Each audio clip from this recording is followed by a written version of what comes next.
Sometimes the only family we have left walks on four legs and purrs when we're feeling lost.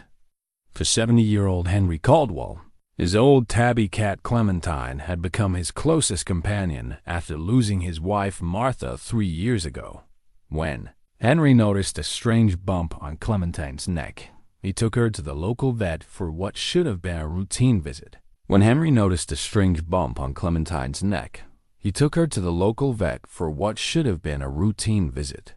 But when Dr. Blackwood squeezed that swelling, what came out wasn't what anyone expected. Hidden beneath his cat's skin was a small locket containing a photograph of his late wife as a young woman, a picture he had never seen before. How does something like that end up inside a cat? Before we jump back in, tell us where you're tuning in from, and if this story touches you, make sure you're subscribed, because tomorrow I've saved something extra special for you. Henry Caldwell's fingers traced the worn silver chain around his neck, feeling for Martha's wedding ring as he did every morning when he woke. The simple gold band had been too large for his weathered hands, but it fit perfectly on the chain, where it had rested against his heart for 3 years, 2 months, and 16 days. Not that he was counting. The farmhouse creaked its familiar morning song as sunlight filtered through the kitchen. Curtains Martha had sewn 20 years ago. Yellow gingham, faded now but still cheerful, casting gentle patterns across the worn lime floor. Henry filled the coffee pot with practiced movements, his hands steady despite his 70 years. The morning ritual never changed. Coffee first, then feed Clementine, then check the chickens, then see what the day would bring. "Morning, girl," he murmured as the old tabby appeared at his feet, her orange and white fur catching the early light. Clementine had wandered onto their property 4 years ago, pregnant and half-starved. Martha had insisted they keep her, despite Henry's protests about another mouth to feed. Now, as the cat wound between his legs with her particular brand of demanding affection, Henry couldn't imagine the mornings without her. Cedar Creek stretched out beyond the kitchen window, a patchwork of small farms and rolling hills that had changed little in the 43 years since Henry had brought Martha here as his bride.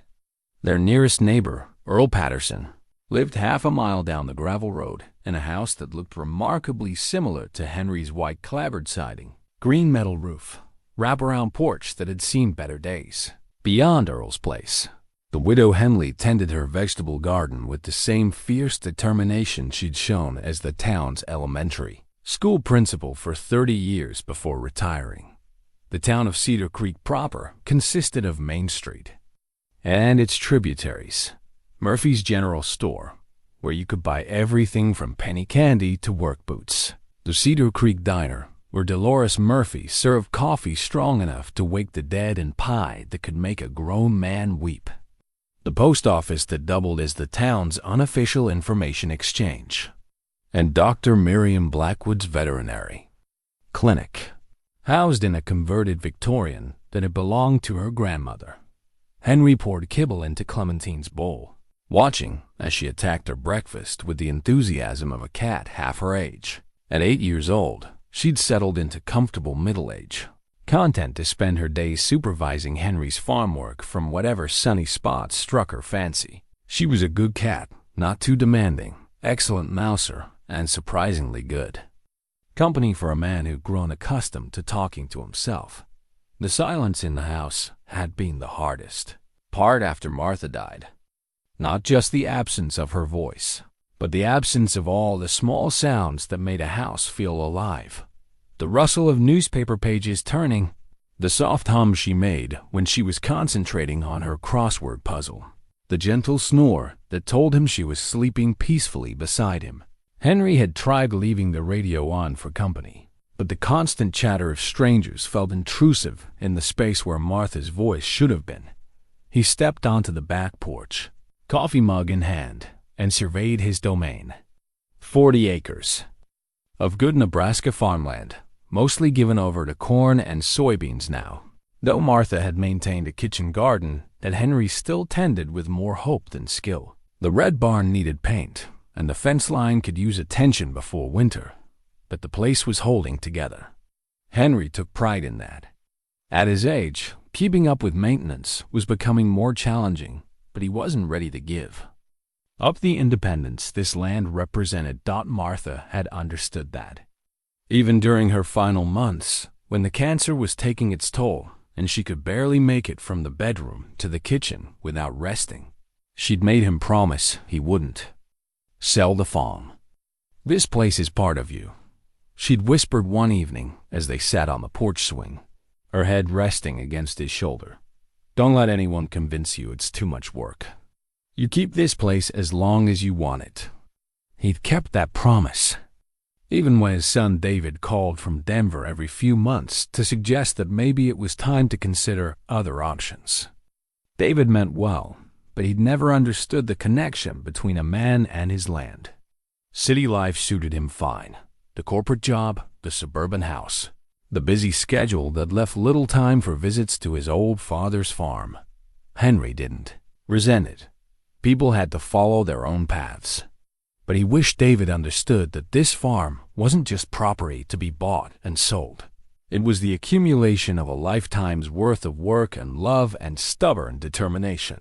Clementine appeared beside him, having finished her breakfast and ready to begin her daily rounds. She was a methodical cat, checking the barn for mice, inspecting the chicken coop for interesting smells, then claiming a spot in the garden where she could observe Henry's activities with the critical eye of a supervisor. Martha used to laugh at the way Clementine would position herself to watch whatever Henry was doing, as if making sure he was doing it right. "She thinks she's the boss around here," Martha would say, scratching behind the cat's ears. And she's probably right. The memory brought a familiar ache, not sharp anymore, but persistent, like an old injury that predicted changes in the weather. 3 years had dulled the immediate grief, but Henry still found himself setting 2 coffee cups on the counter some mornings, still turned to share an observation with someone who wasn't there. The habits of 43 years of marriage didn't disappear just because one person was gone. Dr. Miriam Blackwood had warned him about this during one of Clementine's routine checkups. Miriam had been 2 years behind him in high school, a serious girl who'd always known she wanted to work with animals. She'd returned to Cedar Creek after veterinary school to take over Dr. Patterson's practice.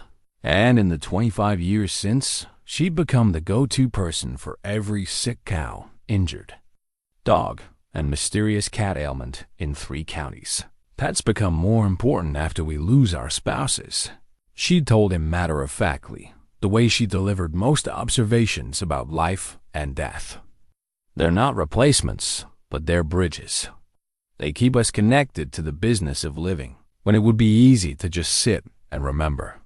Henry had nodded without really listening at the time, but he'd come to understand what she meant. Clementine needed food and attention and veterinary care, which meant Henry had reasons to get up in the morning, reasons to drive into town, reasons to maintain the basic courtesies of human interaction. The cat had become his anchor to the present, preventing him from drifting too far into the past where Martha's memory lived.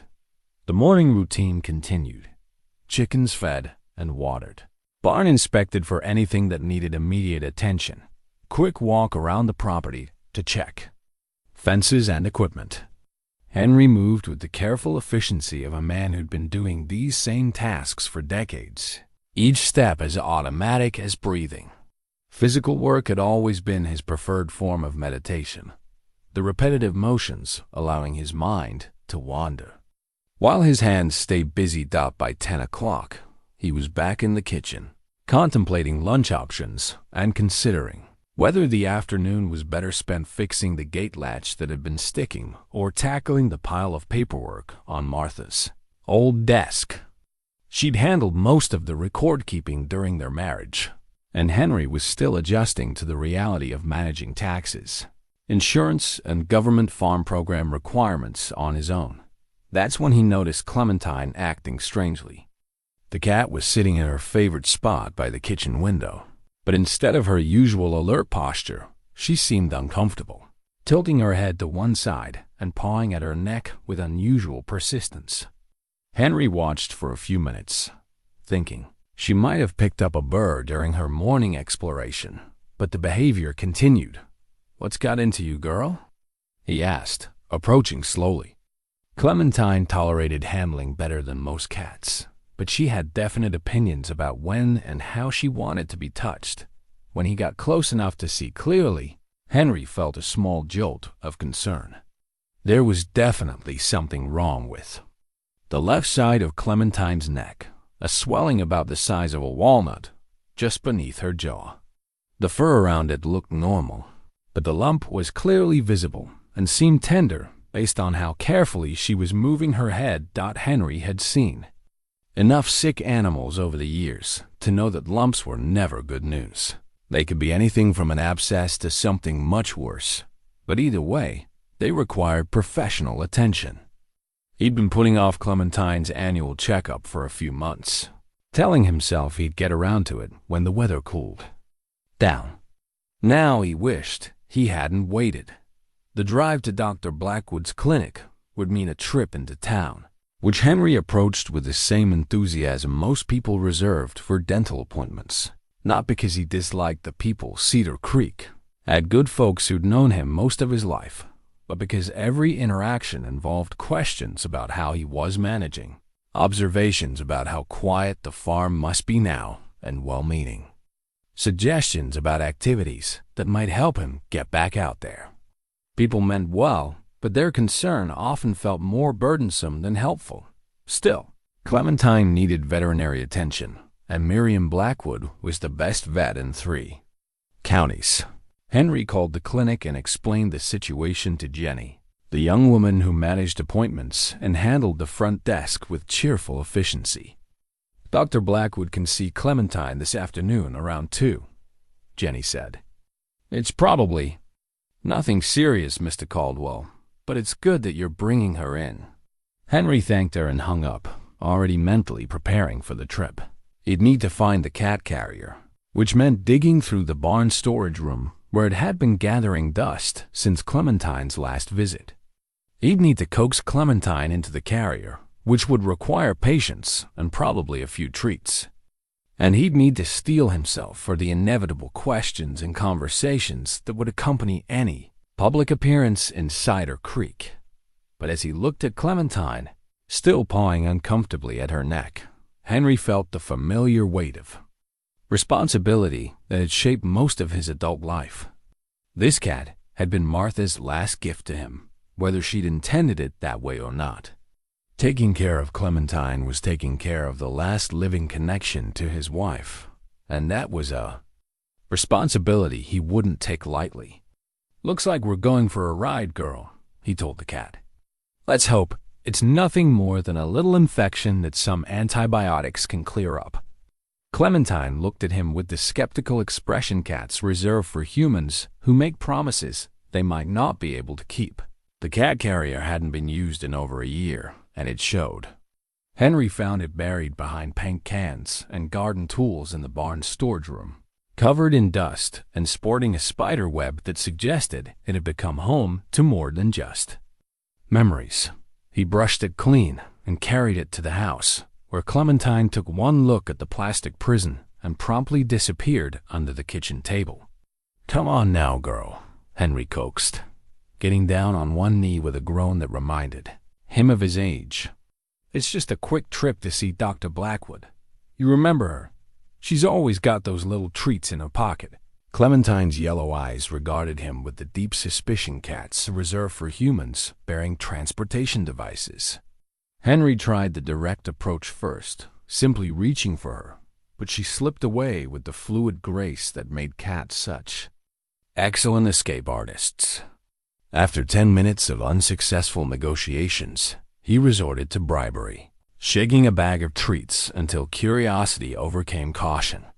The drive into Cedar Creek took 20 minutes on good roads, but felt longer with Clementine, expressing her displeasure through a series of increasingly dramatic yowls. Henry found himself talking to her the way Martha used to talk to upset animals, his voice taking on the gentle, reassuring tone that seemed to calm creatures in distress. I know you don't like the carrier, but we need to make sure that lump isn't anything serious, he said, glancing at the carrier in the passenger seat. Dr. Blackwood has gentle hands. She'll figure out what's wrong and get you fixed up. Cedar Creek's Main Street looked exactly as it had for the past 30 years, unchanged except for the subtle signs of a small town learning to adapt to modern times. Murphy's General Store now accepted credit cards, though Earl Murphy still preferred cash. The diner had added a few vegetarian options to accommodate the occasional tourist, though most locals still ordered the same meals they'd been eating since high school. Dr. Blackwood's clinic occupied the old Victorian house at the end of Maple Street, its gingerbread trim painted white against soft blue siding that gave it a welcoming, residential feel. Jenny looked up from her computer as Henry entered with the carrier, her smile warm and genuine. She was perhaps 30, with the kind of easy manner that put nervous pet owners at ease. "Mr. Caldwell, how are you holding up out there on the farm?" "Can't complain," Henry replied, the standard Cedar Creek response that covered everything from genuine contentment to quiet desperation. "Clementine's got this lump on her neck that's got me worried. Dr. Blackwood is just finishing up with the Patterson's border collie," Jenny said, making notes in her computer. "She'll be right with you. You can have a seat, and I'll let her." "No, you're here." The waiting room felt like someone's living room, which it had been until Dr. Blackwood converted the house into a clinic. Comfortable chairs surrounded a coffee table stacked with pet care magazines and local newspapers. A bulletin board displayed photos of successful treatments, lost pet announcements, and advertisements for local services. Henry chose a chair near the window and set Clementine's carrier on the floor beside him. Through the carrier's mesh door, he could see her pressed against the back wall, making herself as small as possible while keeping a watchful eye on the unfamiliar surroundings. Her breathing seemed normal, but she was still favoring the left side of her neck, occasionally pawing at the area with obvious discomfort. Dr. Miriam Blackwood emerged from the examination room 5 minutes later, followed by Earl Patterson and his dog Rex, who bounded toward the exit with the enthusiasm of an animal who'd received good news. Miriam looked exactly as Henry remembered from their high school days, serious, competent, with steel gray hair pulled back in a practical ponytail and intelligent eyes that missed nothing. "Henry Caldwell," she said, extending her hand with a firm grip. "Good to see you. Jenny tells me Clementine has a lump that's causing some concern." "Noticed it this morning," Henry said, lifting the carrier. "She's been pawing at it. Seems uncomfortable. Figured it was better to have you take a look rather than wait and see if it got worse." "Absolutely the right call," Miriam said, leading him toward the examination room. "Lumps can be tricky. Sometimes they're nothing more than a sebaceous cyst or a small abscess, but it's always better to be safe." The examination room smelled of antiseptic and contained the familiar equipment of veterinary medicine: an examination table, scales, cabinets full of supplies, and charts depicting various animal anatomies. Miriam washed her hands thoroughly, while Henry coaxed Clementine out of the carrier, a process that required patience and gentle persistence. "There's my girl," Miriam said softly as Henry finally managed to place Clementine on the examination table. "Let's see what we're dealing with here." Clementine tolerated the initial examination with resigned dignity, allowing Miriam to check her heart rate, examine her eyes and ears, and palpate her abdomen. When Miriam's fingers found the lump on her neck, however, the cat tensed and tried to pull away. "I can feel it," Miriam said, her voice taking on the focused tone of professional assessment. "It's definitely enlarged, and it feels fluid-filled rather than solid, which is actually encouraging. Solid masses are more concerning than fluid-filled ones." Henry held Clementine steady while Miriam continued her examination, her experienced fingers probing the swelling with gentle precision. "It feels like an abscess or possibly a large sebaceous cyst. The good news is that if it's what I think it is, We can take care of it right here, right now." "What would cause something like that?" Henry asked, stroking Clementine's fur to keep her calm.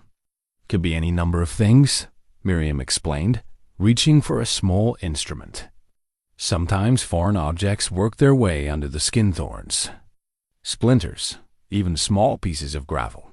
The body tries to isolate them, and you get inflammation and fluid buildup. Sometimes it's just a blocked pore that gets infected." She prepared a small syringe and positioned herself beside the examination table. "I'm going to try to aspirate some of the fluid first, see what we're dealing with. If it's infected, the fluid will tell us what kind of antibiotic to use. If it's just a cyst, sometimes draining it is all we need to do." Henry nodded, maintaining his grip on Clementine as Miriam positioned the needle. "Will it hurt her?"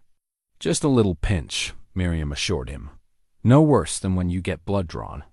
She inserted the needle with practiced precision, and Henry felt Clementine tense but remained still.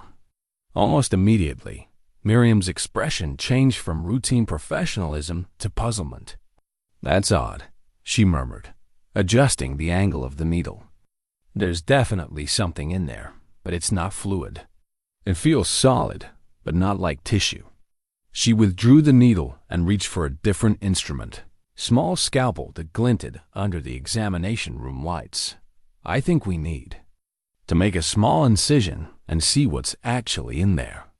This is becoming more interesting than I expected." Henry felt a flutter of anxiety. "Is she going to be all right?" "Oh, she'll be fine," Miriam said, preparing the area with antiseptic. "This is just unusual.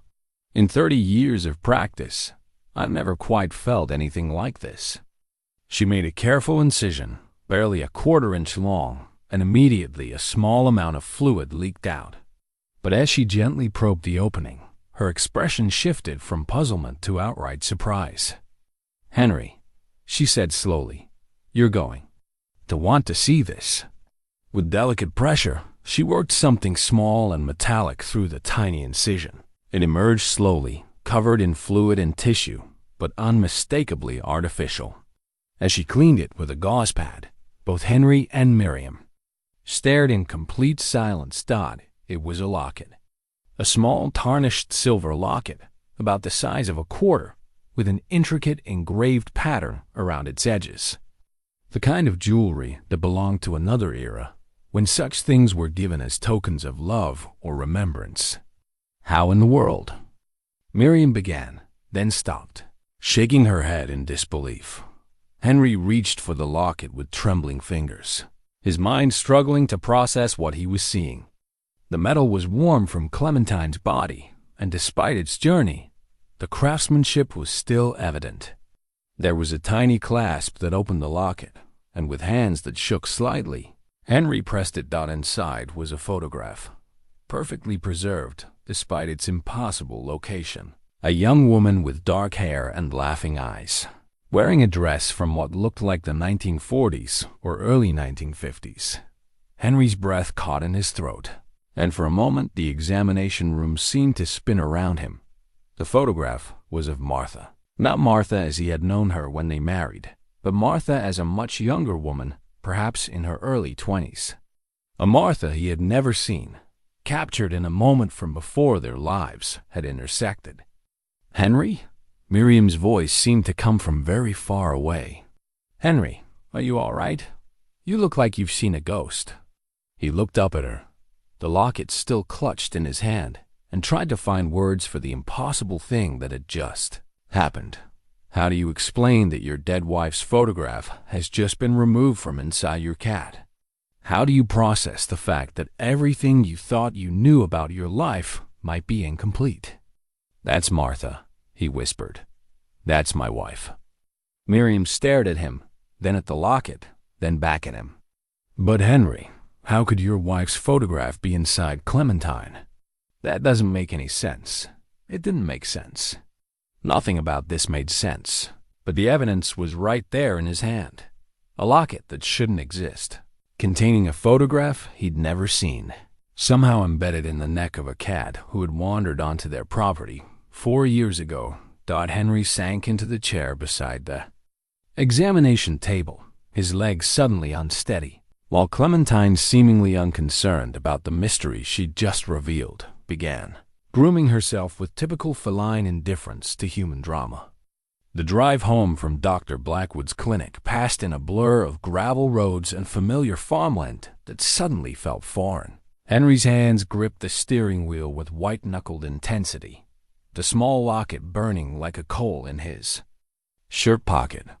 Clementine, mercifully quiet after her ordeal, dozed in her carrier on the passenger seat, a small bandage covering the tiny incision on her neck. Dr. Blackwood had insisted on keeping them both for an extra 30 minutes, checking Clementine's vital signs repeatedly while Henry sat in stunned silence, turning the locket over and over in his hands. The photograph had been carefully placed back inside, but not before Miriam had examined it under a magnifying glass, shaking her head in professional bewilderment. "I've been practicing veterinary medicine for 30 years, she'd said finally. "I've removed everything from fishhooks to wedding rings from animals, but I've never seen anything like this. The tissue around the locket shows signs of long-term encapsulation months, maybe longer. It's as if Clementine's body accepted it as a natural part of her anatomy." Henry had nodded without really hearing, his mind stuck on the impossible fact of Martha's young face smiling up at him from a photograph he'd never seen. In 43 years of marriage, he thought he'd seen every picture of his wife that existed. They'd gone through old photo albums countless times, sharing stories about their families, their childhoods, their lives before they met. How could this image have escaped his notice? Back at the farmhouse, he carried Clementine inside and released her from the carrier, watching as she immediately sought out her favorite spot by the kitchen window. She seemed unaffected by the morning's drama, settling into her usual afternoon routine as if nothing extraordinary had happened. Henry envied her ability to move forward so easily. He placed the locket on the kitchen table and stared at it, hoping that somehow the mystery would resolve itself through concentrated attention. The silver was tarnished but genuine, with delicate engravings that suggested it had been expensive when new. The clasp worked smoothly, indicating quality craftsmanship that had survived whatever journey had brought it inside his cat. The photograph itself was the most puzzling element. It showed Martha at an age he'd never known her, perhaps 22 or 23, wearing a dress with a sweetheart neckline and her dark hair, styled in victory rolls that placed the image firmly in the 1940s. She was laughing at something beyond the camera's range, her eyes bright with a joy that seemed almost luminous. Henry had met Martha in 1960, when she was 28 and he was 27. She'd been working as a secretary at the county courthouse, and he'd been there to file paperwork related to his father's estate. Their courtship had been leisurely and proper, the way things were done in small Nebraska towns, and they'd married. 2 years later, Martha had been beautiful then, but the woman in this photograph possessed a carefree radiance that spoke of a different time, different circumstances. He tried to remember what Martha had told him about her early 20s, but the memories were frustratingly vague. She'd mentioned working in Lincoln before returning to Cedar Creek, something about a job in a department store, and living in a boarding house with other young women. But she'd never spoken about that time with any particular emotion, treating it as simply the period before their real life together had begun. The afternoon sun slanted through the kitchen windows, casting the locket in warm light that made the silver gleam. Henry picked it up again, running his thumb over the engraved surface, trying to imagine how such a thing could have found its way inside Clementine. The logical explanations were limited, and all of them seemed impossible. Could the locket have been in the ground somewhere on the property, somehow ingested by Clementine when she was younger? Henry dismissed this immediately. The locket was far too large for a cat to swallow. And besides, Dr. Blackwood had said the tissue around it suggested long-term encapsulation, not recent ingestion. Could someone have surgically implanted it? This seemed even more far-fetched. Who would do such a thing, and why? Clementine had been astray when she arrived, pregnant and half-starved. The idea that someone had performed delicate surgery on a feral cat, embedded a precious locket, and then released her to wander the countryside was absurd. Yet the evidence sat before him on the kitchen table, defying rational explanation. The locket existed. The photograph existed. And somehow, they had been inside his cat for an unknown period of time. Henry reached for the telephone, then hesitated. Who could he call? David would think he was losing his mind, developing the kind of confusion that sometimes affected elderly people living alone. Dr. Blackwood had seen the whole thing happen, but even she had no explanation for what they'd witnessed. The local pastor might be willing to listen, but Henry hadn't been to church since Martha's funeral, and showing up now with a story about miraculous lockets would probably confirm every suspicion about his mental state. Instead, he walked to Martha's desk in the living room, a roll-top affair that had belonged to her grandmother. Martha had kept all their important papers here, along with photo albums, correspondence, and the various mementos that accumulate over a lifetime. If there were clues to be found about the mysterious photograph, they would be here. The desk hadn't been touched since Martha's death. Henry had dealt with the immediate necessities, insurance papers, funeral arrangements, legal documents, but the personal items remained exactly as she'd left them. Opening the desk felt like trespassing, violating the privacy of someone who could no longer grant permission. But the locket demanded answers, and this seemed like the only place to find them. The first drawer contained the expected items: checkbooks, receipts, warranty information for household appliances. The second drawer held correspondence letters from David during his college years, Christmas cards from distant relatives, thank you notes for wedding and shower gifts. Henry handled these carefully, aware that he was touching pieces of his wife's inner life that she might not have intended for him to see. The third drawer was devoted to photographs, and Henry's pulse quickened as he lifted out the familiar albums they'd looked through together so many times. But beneath the albums were loose photographs, images that had never made it into the careful chronological arrangement Martha had preferred. These were older pictures, some dating back to the 1940s and early 1950s, showing a younger Martha in various settings and situations. Henry spread them across the desk surface, studying each one carefully. Here was Martha at what looked like a graduation ceremony, wearing a cap and gown and smiling beside an older woman who might have been her mother. Here she was at a picnic, surrounded by young people Henry didn't recognize. Here she was standing beside a car, wearing the same style of dress as in the locket photograph, but the image was different, taken on a different day. The clothing styles and settings confirmed that these pictures were from the period in Martha's life she'd rarely discussed, the years between high school and their meeting, when she'd lived in Lincoln and worked in the department store. But none of them matched the photograph in the locket, and none of them explained how that particular image had found its way inside Clementine. As Henry examined the loose photographs, a pattern began to emerge. Many of them showed Martha with the same group of young people, and in several images, she appeared particularly close to a tall young man with dark hair and an easy smile. They stood together in a way that suggested intimacy, comfort with each other's presence. In one photograph, the young man's arm was around Martha's waist, and she was leaning into him with obvious affection. Henry felt an unexpected pang of something that might have been jealousy, which was ridiculous. Martha had been 28 when they met, old enough to have had other relationships, other attachments. He'd never asked about previous boyfriends, and she'd never volunteered information. It was the way of their generation. The past was the past, and marriage represented a fresh beginning. But looking at these photographs, seeing Martha's face bright with happiness beside this unknown young man, Henry realized how much of his wife's early life remained a mystery to him. The woman in these pictures seemed almost like a different person, more carefree, perhaps more spontaneous than the Martha he'd known and loved.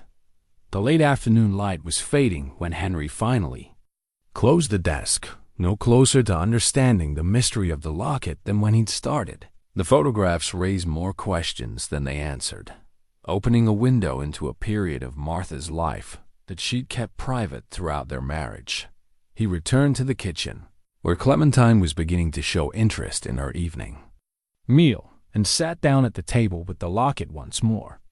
The silver felt warm in his hands, and the photograph seemed to pulse with life when he opened it. The young Martha smiled up at him, frozen in a moment of pure joy, carrying secrets he was only beginning to suspect. Henry slept poorly that night, his dreams filled with images of young Martha laughing with strangers in a world he'd never been part of. He woke before dawn with the locket clutched in his hand, having apparently reached for it unconsciously during the night. The silver was warm from his grip, and the familiar weight of Martha's wedding ring on the chain around. His neck felt heavier than usual. Clementine appeared at his bedside as she did every morning, apparently none the worse for her surgical adventure. The small bandage on her neck was barely visible beneath her fur, and she showed no signs of discomfort as she wound around his legs, demanding breakfast with her usual imperious manner. "You're keeping secrets, aren't you, girl?" Henry murmured, scratching behind her ears. "If you could talk, I bet you have quite a story to tell." The morning routine proceeded as always: coffee, cat food, quick check on the chickens. But Henry's mind remained focused on the mystery that had appended his understanding of his own life. As he sat at the kitchen table with his first cup of coffee, he found himself studying Clementine with new attention, as if she might provide additional clues to the puzzle she'd been carrying inside her. She was a handsome cat, her orange and white markings arranged in pleasing symmetry, her yellow eyes bright with intelligence. Martha had named her Clementine because of her orange patches, though the name had seemed oddly specific for a woman who usually chose practical names for farm animals. Now Henry wondered if there had been another reason, some private significance he'd never understood. The telephone rang just after 8 o'clock. Startling Henry from his contemplation, Dr. Blackwood's voice came through clearly, professional but tinged with curiosity. "Henry, I hope I'm not calling too early. I wanted to check on Clementine and see how she's recovering from yesterday's procedure." "She seems fine," Henry replied, watching as the cat in question stretched luxuriously in a patch of morning sunlight, acting like nothing happened. "You know how cats are."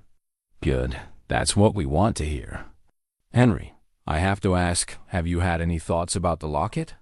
"I've been thinking about it all night, and I just can't come up with any reasonable explanation for how it got there."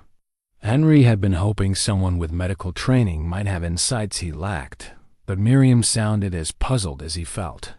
"I've been going through some of Martha's old photographs," he said carefully.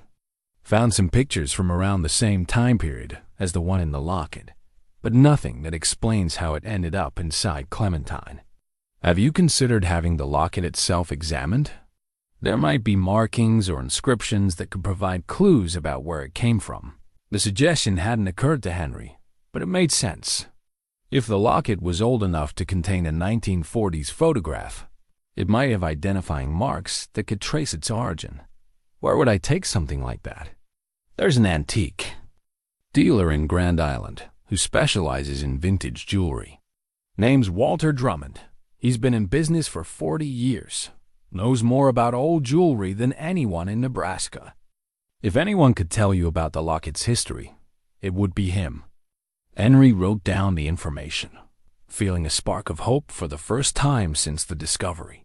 A concrete step toward answers felt better than sitting in his kitchen turning the mystery over and over in his mind. "I think I'll drive over there today. Thank you, Miriam. Let me know what you find out. This is the most interesting case I've had in years." After hanging up, Henry examined the locket more carefully than he had the previous day.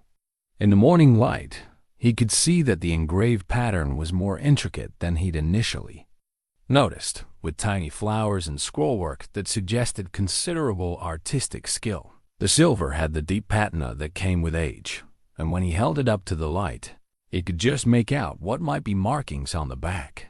The drive to Grand Island took 2 hours through familiar countryside that looked different somehow, as if the discovery of the locket had altered his perception of everything around him. Henry had made this trip countless times over the years, for medical appointments, shopping, occasional visits with old friends who'd moved to the larger town, but today, the familiar landmarks seemed charged with new significance. Drummond's Antiques occupied a narrow storefront on 3rd Street, squeezed between a used bookstore and a shop that specialized in sewing supplies. The windows were filled with an eclectic collection of items that spanned several decades. Depression glass, vintage clocks, jewelry displays, and furniture that had seen better days. A small bell announced Henry's arrival as he pushed through. The front door. Walter Drummond looked exactly like Central Casting would order for an antique dealer. A small, neat man in his 70s, with wire-rimmed glasses and fingers stained with metal polish. He emerged from behind a counter covered with watches and pocket timepieces, his smile welcoming but curious. "Good morning. I'm Walter Drummond. How can I help you today?" Henry introduced himself and explained that Dr. Blackwood had referred him, then pulled the locket from his pocket. "I was hoping you might be able to tell me something about this piece. It's an unusual situation." Walter's eyes lit up with professional interest as Henry placed the locket on the counter. He reached for a jeweler's loupe and bent over the piece, examining it with the focused attention of someone who'd spent decades evaluating precious objects. "This is lovely work," he murmured, turning the locket over in his hands. "Probably late 1930s or early 1940s, based on the style and craftsmanship. Sterling silver, hand-engraved. This would have been expensive when it was new, the kind of piece a young man might give to his sweetheart." Henry felt a flutter of recognition at the description. "Can you tell where it might have been made?" Walter pointed to tiny markings on the back of the locket, barely visible even under magnification. "These are maker's marks. This particular combination. I believe this came from Hartwell and Sons, a jewelry store that operated in Lincoln from the 1920s through the 1960s. They were known for high-quality custom work. Lincoln, the city where Martha had lived in her early 20s, working in the department store and living in the boarding house with other young women." Henry felt pieces of the puzzle beginning to shift, though the overall picture remained frustratingly unclear. Would there be any way to trace who might have purchased this originally? Henry asked. Walter considered the question carefully. "Hartwell and Sons kept detailed records, and when they closed in 1968, their paperwork went to the Historical Society. If this locket was custom-made, there might be a record of the original purchaser, but that would mean going through decades of files, assuming they still exist." Henry thought about the photographs he'd found in Martha's desk, particularly the images of her with the unknown young man. A custom locket from a Lincoln jewelry store would fit perfectly with a serious romance during her time in that city, but it still didn't explain how the locket had ended up inside Clementine, or why Martha had never mentioned its existence. "There's something else," Walter said, opening the locket to examine the photograph. This picture was taken by a professional photographer. "See the quality of the lighting, the composition? This isn't a snapshot someone paid to have this portrait made." The implications of this observation settled over Henry like a weight. A custom locket, a professional photograph, evidence of a relationship serious enough to warrant expensive gifts, all from a period of Martha's life she'd never discussed in detail. How much of his wife's past remained unknown to him? "Mr. Caldwell," Walter said gently, "I can see this means something important to you. If you'd like, I can make some calls to the Historical Society, see if anyone there might be willing to look through the Hartwell records. It might take some time, but it could provide answers. Henry nodded, grateful for the offer of help from a stranger who understood the importance of solving mysteries. I'd appreciate that very much. This locket, it's connected to my late wife somehow, and I need to understand how. Walter wrote down Henry's contact information and promised to call within a few days. As Henry prepared to leave, the older man placed a gentle hand on his arm. "Sometimes the past holds surprises," he said kindly. "Not all of them are bad ones. Whatever story this locket tells, it was important enough for someone to preserve it carefully. That suggests love, not something to fear." The drive home gave Henry time to process what he'd learned. The locket had almost certainly been purchased in Lincoln during the 1940s, likely as a gift between lovers. The photograph had been taken professionally, suggesting its importance to whoever commissioned it. These facts painted a picture of a serious relationship during Martha's time in Lincoln, a relationship she'd never mentioned to her husband of 43 years. But questions remained. Who was the young man in the photographs? What had happened to end their relationship? And most mysteriously, how had this token of that lost love found its way inside a cat who'd appeared on their property 4 years ago? As Henry turned into his driveway, he saw Clementine sitting on the front porch, waiting for him with the patient dignity cats brought to all human endeavors. She watched him approach with yellow eyes that seemed to hold secrets. And for a moment, Henry could almost believe she understood the mystery she'd revealed and was waiting to see what he would do with the knowledge. 3 days passed before Walter Drummond called back. 3 days during which Henry found himself studying every corner of the farmhouse for clues he might have missed. He went through Martha's clothing, checking pockets and examining jewelry boxes with the thoroughness of a detective. He searched the attic, the basement, even the barn, looking for anything that might connect to the mysterious locket or the unknown period of his wife's life. Clementine followed him on these searches. With the detached interest cats showed for human behavior they couldn't understand.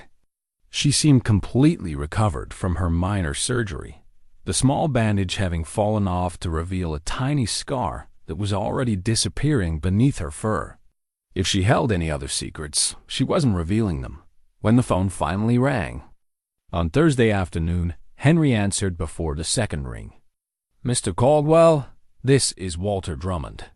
I have some interesting news about your locket." Henry set down his coffee cup and reached for the notepad he'd been keeping beside the phone. "What did you find out?" "Well, I spoke with Margaret Hensley at the Lincoln Historical Society, and she was kind enough to go through the Hartwell and Sons records. It took some digging, but she found the original purchase order for your locket." Henry's grip tightened on the phone. "And?" "It was purchased in April 1943 by a young man named James Michael Brennan. Custom order, paid for in installments over 3 months.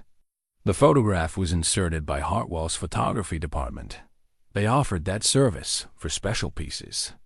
According to the records, Mr. Brennan specified that the portrait should be of Miss Martha Elizabeth Hayes. Martha Elizabeth Hayes. Henry had known his wife's maiden name, of course, but hearing it in this context connected to a custom locket purchased by another man sent a chill through him that had nothing to do with the weather. "There's more," Walter continued. "Margaret was curious about the story, so she did some additional research. James Brennan was a local boy who enlisted in the Army Air Corps in early 1943.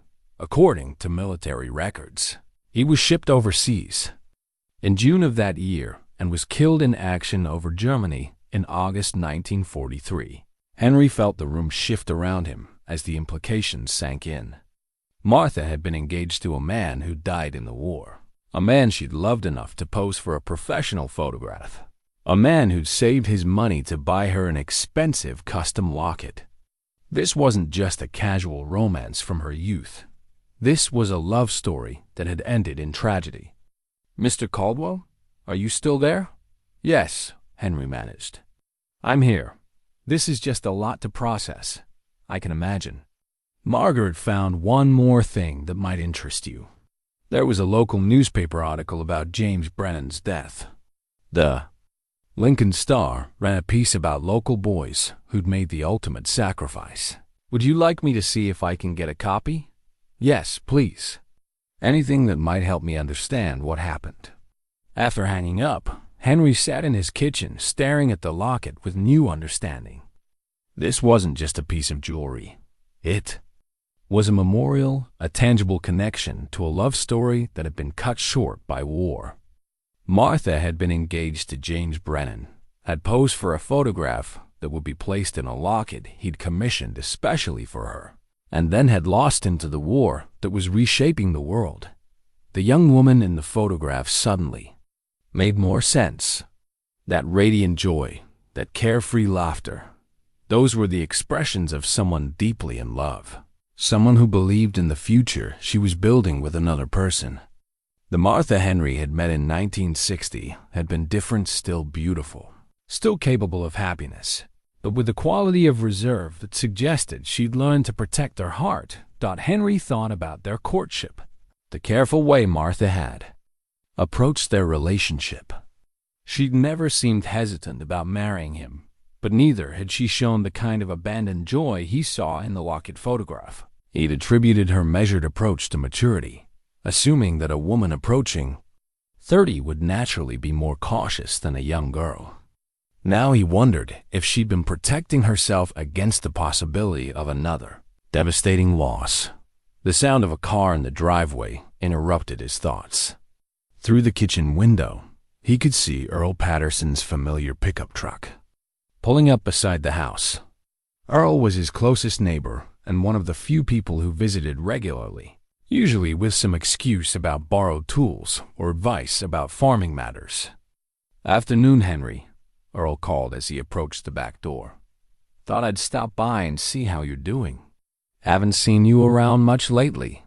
Henry invited him in for coffee, grateful for the distraction from his churning thoughts. Earl was a good man, a widower himself who understood the rhythms of solitary life. They'd known each other for 40 years, and their friendship had deepened since both had lost their wives. "Clementine's looking good," Earl observed as the cat appeared to investigate the visitor. "Heard you had to take her to see Dr. Blackwood earlier this week." Word traveled fast in Cedar Creek, and Henry wasn't surprised that news of the veterinary visit had made its way to his neighbor. What surprised him was how much he wanted to tell Earl about the discovery, to share the burden of the mystery with someone who'd known both him and Martha for decades. "Earl," he said carefully, "what do you remember about Martha before we got married? Did she ever talk to you about her time in Lincoln?" Earl looked puzzled by the question. "Can't say she did. Always seemed like she preferred talking about the present rather than the past. Why do you ask?" Henry retrieved the locket from his pocket and placed it on the table between them. This came out of Clementine's neck. Dr. Blackwood had to remove it surgically. Earl stared at the locket, then at Henry, then back at the locket. "You're pulling my leg. I wish I was." Henry opened the locket to reveal the photograph. "That's Martha, but it's not from any time I knew her. And I just found out it was made for her by a man named James Brennan, who died in the war in 1943.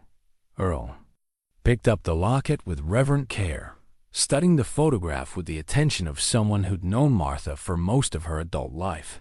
She looked so young here, happy in a way that ... Well, she was always pleasant, always kind. But this is different. This is someone who doesn't know yet that the world can break your heart.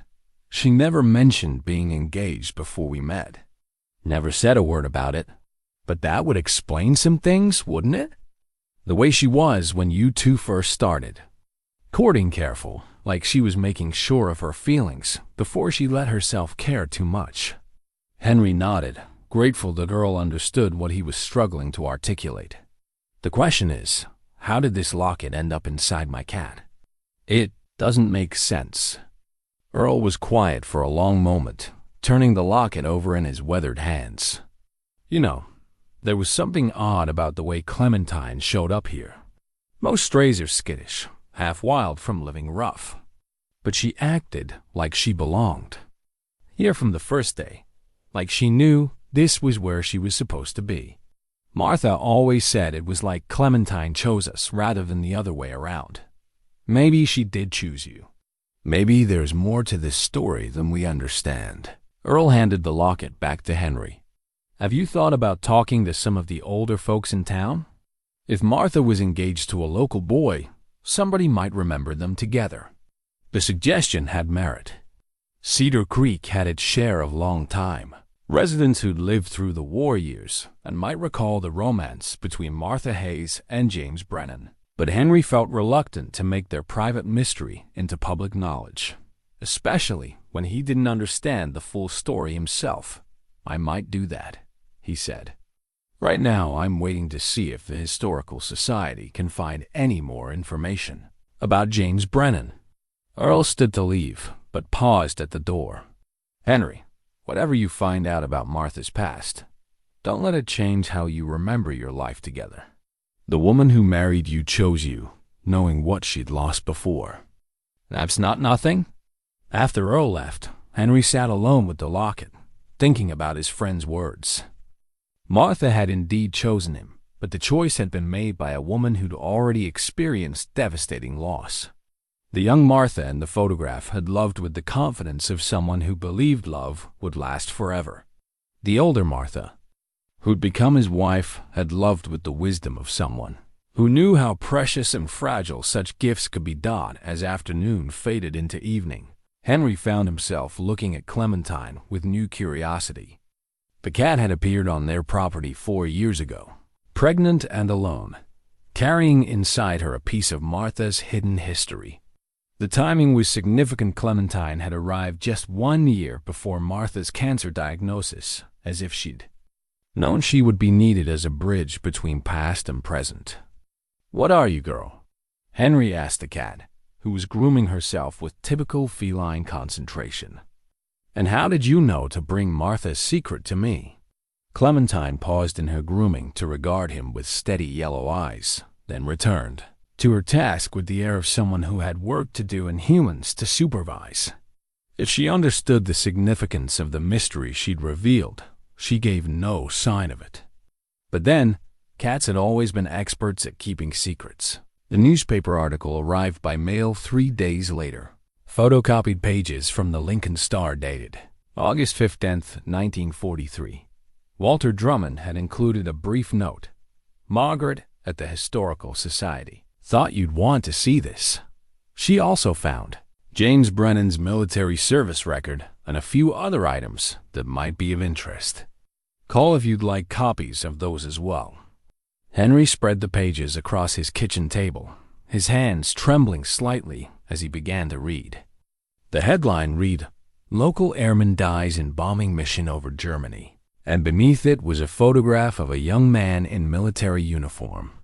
Even in the grainy newspaper reproduction, Henry could see that this was the same person who'd appeared in Martha's photographs, tall, dark-haired, with an easy smile that suggested confidence in the world's basic goodness.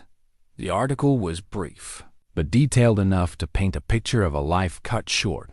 Second Lieutenant James Michael Brennan, 22, of Lincoln, was killed in action on August 10, 1943, when his B-17 Flying Fortress was shot down during a bombing mission over Stuttgart, Germany. L.T. Brennan was serving as a navigator with the 390th Bombardment Group of the 8th Air Force, the son of Michael and Catherine Brennan of 1247 Vine Street. Brennan graduated from Lincoln High School in 1939 and worked as a clerk at First National Bank before enlisting in the Army Air Corps in January 1943. He completed navigation training at San Marcos, Texas, and was deployed to England in June 1943. Lt. Brennan is survived by his parents, 2 younger sisters, and his fiancée, Miss Martha Elizabeth Hayes, also of Lincoln. The couple had planned to marry upon his return from overseas service. According to military officials, Brennan's aircraft was part of a formation attacking German industrial targets when it came under heavy fighter attack. Of the 10 crew members aboard, only 3 survived and were taken prisoner. Brennan's body was not recovered. A memorial service will be held at St. Mary's Catholic Church on Sunday, August 22nd at 2 p.m. In lieu of flowers, the family requests donations to the War Bonds Drive. Henry read the article 3 times, each reading revealing new details that helped him understand the magnitude of Martha's loss. She'd been publicly identified as James Brennan's fiancée, which meant their relationship had been serious enough for formal announcement. They'd been planning a wedding that would never happen, building a future that had been destroyed by anti-aircraft fire over Germany. The timing was significant too. James had been deployed in June 1943 and killed in August, barely 2 months. Overseas, he'd purchased the locket in April, probably as an engagement gift or a token for Martha to keep while he was away. The professional photograph suggested they'd planned carefully for their separation, creating something beautiful for her to hold on to during the war. But James Brennan's body had never been recovered. For Martha, that must have meant months or even years of hoping against hope that he might have survived, might have been captured, or might somehow find his way home. Henry knew from his own generation's experience that many families had clung to such possibilities. Long after reasonable hope had faded, the afternoon mail brought another surprise. A thick envelope from the Lincoln Historical Society. Margaret. Hensley had included copies of James Brennan's military records, his high school graduation announcement, and most remarkably several photographs from the Lincoln Star Society pages showing Martha and James at various local events during their courtship. The Society page photos revealed a world Henry had never imagined. Here was Martha at a Christmas dance in 1942, wearing an elegant gown and dancing with James in the ballroom of the Cornhusker Hotel. Here they were at a War Bonds rally, Martha wearing a hat with a patriotic ribbon while James stood behind her, in his Air Corps uniform. The final photograph showed them at what appeared to be an engagement party, Martha's left hand prominently displayed to show off a ring Henry had never seen. These images painted a picture of a couple deeply embedded in Lincoln's social life, participating in the kinds of formal events that defined courtship among the city's middle class.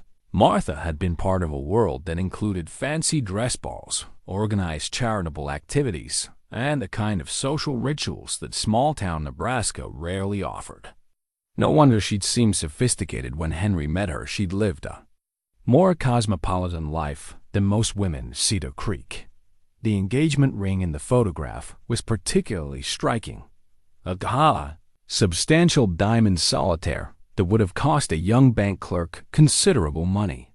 Combined with the custom locket, it suggested that James Brennan had been serious about demonstrating his commitment to Martha, perhaps understanding that wartime separations required tangible tokens of devotion. Henry found himself studying Martha's face in these photographs with new understanding. The joy he'd seen in the locket portrait was consistent across all the images. This was a woman deeply in love, confident in her future, radiating the happiness that came from feeling completely cherished. To contrast with the more reserved Martha he'd known was stark and somewhat painful to contemplate. As evening approached, Henry called Walter Drummond to thank him for his help and to ask one final question that had been nagging at him. "Walter, you said the locket was made in April 1943, and James shipped overseas in June. Would there have been any reason for Martha to keep it after he died?" "Oh, absolutely," Walter replied without hesitation. Jewelry like that was often kept as memorial pieces, especially when there was no body to bury.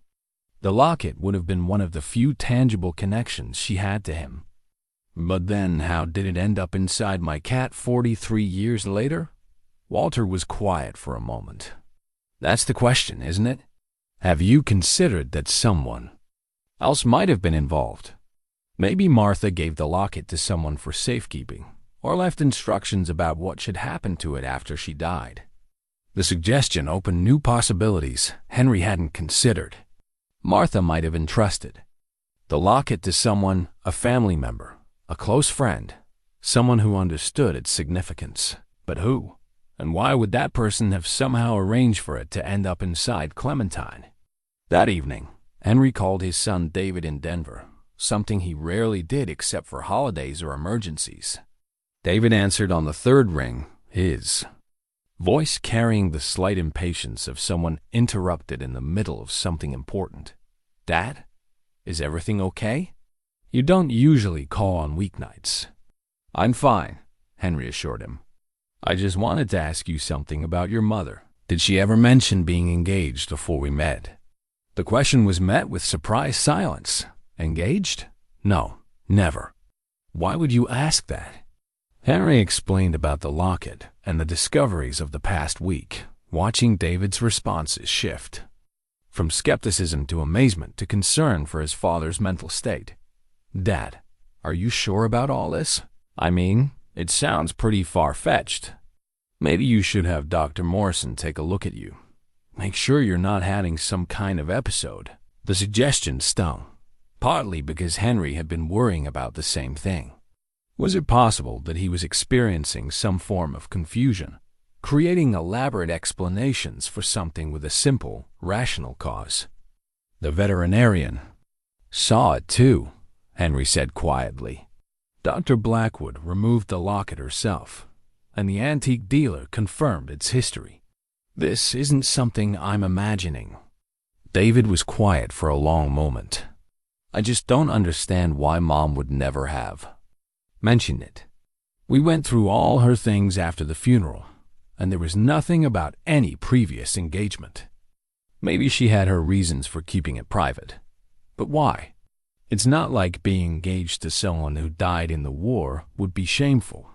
If anything, it would be something to be proud of." Henry didn't have an answer for that. The question of why Martha had kept James Brand's existence secret was as puzzling as how the locket had ended up inside Clementine. Both mysteries suggested layers of his wife's inner life that had remained hidden throughout their marriage. After hanging up with David, Henry sat on his front porch as darkness settled over the farm. Clementine appeared beside his chair, settling into her evening routine of outdoor supervision. The bandage was completely gone now, leaving only a small area where her fur was growing back over the incision site. "You've been carrying that locket for a long time, haven't you?" Henry asked the cat. "Question is, who put it there, and how did they know you'd find your way to us?" Clementine began her evening grooming ritual, seemingly unconcerned with human puzzles about time and causation. But as Henry watched her methodical attention to her fur, he found himself wondering if cats experience time differently than humans did. Maybe for Clementine, the past and present were all part of the same continuous moment, and carrying Martha's secret had simply been part of her purpose in the world. The thought was fanciful, but no more improbable than any other explanation for what had happened. As Henry prepared to go inside for the night, he looked up at the stars that had witnessed every love story and tragedy that had ever played out on Earth. Somewhere among those distant lights, the past and present converged in ways that human understanding couldn't quite grasp. Maybe that's where the answer to Clementine's mystery lay, in the space between what could be explained and what could only be accepted as gift. The revelation came from the most unexpected source. Dolores Murphy, the 78-year-old owner of Cedar Creek Diner, who appeared on Henry's doorstep on Saturday morning carrying a covered casserole dish and wearing an expression of determined purpose. "Henry Caldwell, I need to talk to you," she announced, brushing past him into the kitchen before he could properly invite her in. "Earl Patterson told me about that locket you found, and there are things you need to know." Henry stared at her, coffee mug frozen halfway to his lips. Dolores Murphy was Cedar Creek's unofficial repository of local history, a woman who'd lived in town for 60 years and remembered everyone's business with encyclopedic accuracy. If anyone would know about Martha's past, it would be her. "Dolores, what are you talking about?" She set the casserole dish on his counter and turned to face him with the gravity of someone about to deliver momentous news. I knew Martha Hayes before she became Martha Caldwell. Knew her when she came back from Lincoln in 1944, broken-hearted and carrying secrets that near about killed her. Henry's heart began beating faster. What secrets? Dolores pulled out a kitchen chair and sat down heavily, her expression shifting from determination to something approaching sorrow. She made me promise never to tell while she was alive, and I kept that promise. But with her gone and you finding that locket... well, some promises have expiration dates. She reached into her purse and withdrew a small bundle wrapped in tissue paper. Martha gave me this before she died, when she was in the hospital those last few weeks. Said, anything ever happened to make you ask questions about her past, I should give it to you. Henry's hands trembled as he unwrapped the tissue paper. Inside was a key old-fashioned, made of tarnished brass, with an ornate head that suggested it belonged to something important. Attached to it was a small tag, in Martha's handwriting, Safety Deposit Box 247, First National Bank, Lincoln. She kept the safety deposit box in Lincoln for over 40 years, Henry asked, staring at the key. Only went there once a year, on the anniversary of James Brennan's death, Dolores said quietly. Always told me she was visiting her cousin Alice, but Alice died in 1962. I knew where she was really going, but I never said anything. The implications hit Henry like a physical blow. For their entire marriage, Martha had been making annual pilgrimages to Lincoln, maintaining some kind of shrine to her first love in a bank vault he'd known nothing about, while he believed they were building a life together based on complete honesty. She'd been carrying on a secret relationship with the past. Why didn't she tell me? Henry asked, his voice barely above a whisper. Dolores reached across the table and covered his hand with hers. Because she loved you, Henry. Because she knew that some kinds of grief are too big to share without drowning everyone around you. Martha lost more than just a fiancé when James died. She lost the person she'd been, the future she'd planned, the confidence that the world was a safe place for love. But we were married for 43 years. Surely, after all that time doesn't heal some wounds, Dolores interrupted gently. It just teaches you how to carry them without bleeding on everyone else. Martha chose to carry her grief alone so she could love you freely. Henry looked at Clementine, who'd been sitting quietly throughout this conversation, as if she'd been waiting for this moment of revelation. What about the cat? How does Clementine fit into this? Dolores smiled for the first time since arriving. That's the part that's going to sound unbelievable, but I swear it's true. Martha arranged for Clementine to come here. What do you mean, arranged? There's a woman named Ruth Brennan, James's younger sister, who lives about 50 miles north of here. Never married, devoted her life to keeping her brother's memory alive. Martha had been in contact with her for years, ever since the war ended. They wrote letters, shared memories, kept James's story alive between them. Henry felt the ground shifting beneath him again. Martha was in touch with James's family? Ruth was the one who had the locket, Dolores continued. James had given it to Martha just before he shipped overseas, but when he died, Martha couldn't bear to keep it. She gave it to Ruth, along with all the other mementos of their relationship. But Ruth had a strange idea about what should happen to it eventually. What kind of idea? Dolores took a deep breath, as if preparing to share something she wasn't. Sure, Henry would believe. Ruth believed that love doesn't die, but somehow the bonds between people persist even after death. She thought that when Martha's time came, James would find a way to send her a sign, to let her know he was waiting for her. Henry stared at her, and she thought that sign would come through a cat? Ruth has always had a way with animals' cats. Especially when Martha was diagnosed with cancer, she called Ruth and asked her to prepare something for after she was gone. Ruth had the locket surgically implanted in a pregnant stray cat, then arranged for that cat to show up here when Martha needed her most. The explanation was so bizarre, so outside the realm of normal human behavior, that Henry's first instinct was to reject it entirely. But it answered all the questions that had been tormenting him.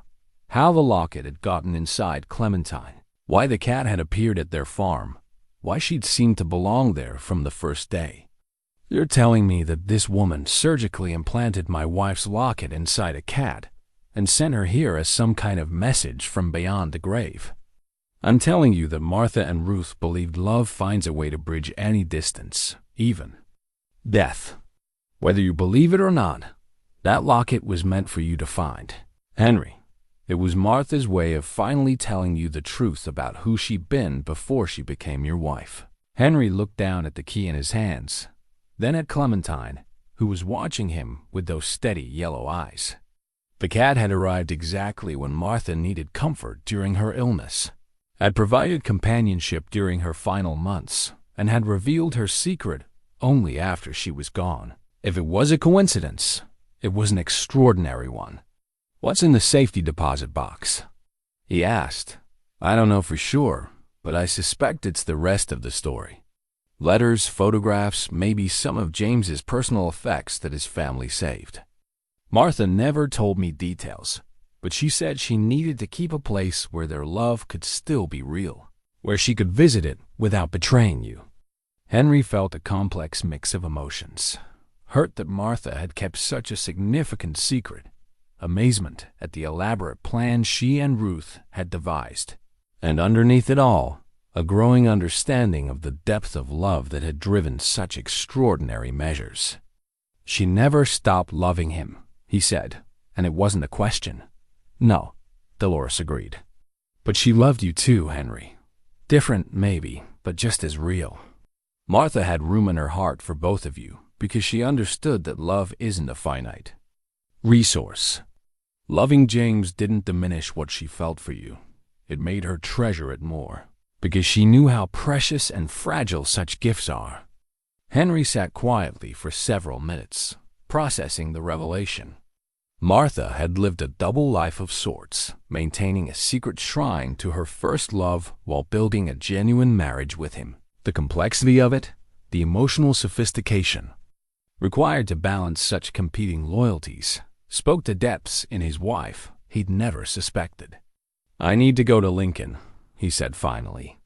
"I need to see what's in that safety deposit box."